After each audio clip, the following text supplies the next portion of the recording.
Moitas persoas pensan que o problema é o lugar onde viven, que o problema é o seu país, a súa cidade, que o problema é o seu traballo. E ás veces pode ser. Claro que hai lugares con máis oportunidades que a outros. Claro que hai países onde é máis fácil construir determinados proxectos. Pero despois de tantos anos vendo persoas cambiar de vida, hai algo que aprendín.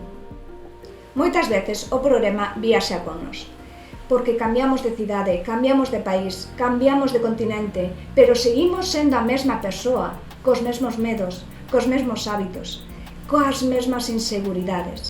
E isto é algo que vexo unha e outra vez, persoas convencidas de que ao chegar a outro país todo pode ser diferente, que por fin van a sentirse ben, que por fin van a topar o seu lugar, que por fin iban a facer todo aquilo que levaban anos querendo facer.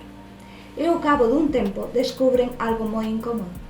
Siguen levando a mesma mochila, porque hai problemas que non están no país onde vives, están dentro de ti, están nas decisións que tomas, nas conversas que non tes, nos medos que nunca afrontas, ou nos hábitos que repites unha e outra vez.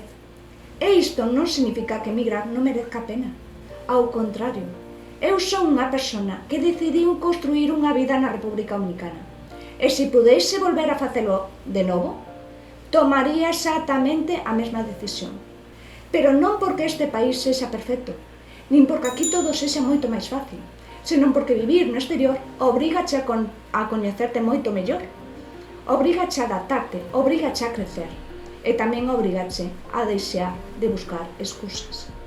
Porque cando chegas a un lugar novo, quedas fronte a ti mesmo.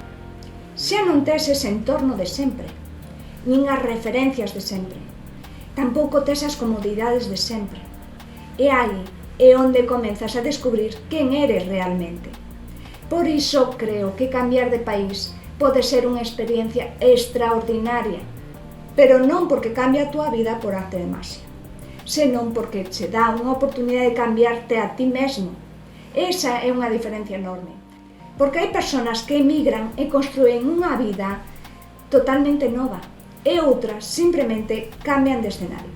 Por iso, se algunha vez estás pensando en marchar para outro país, faino, explora, viaxa, descubre outras formas de vivir, pero non esperes que un avión resolva o que levas anos evitando, porque moitas veces o problema non era o teu país.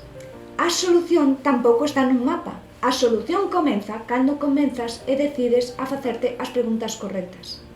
E para min, esa é unha das leccións máis importantes que aprendín durante todos estes anos vivindo no exterior.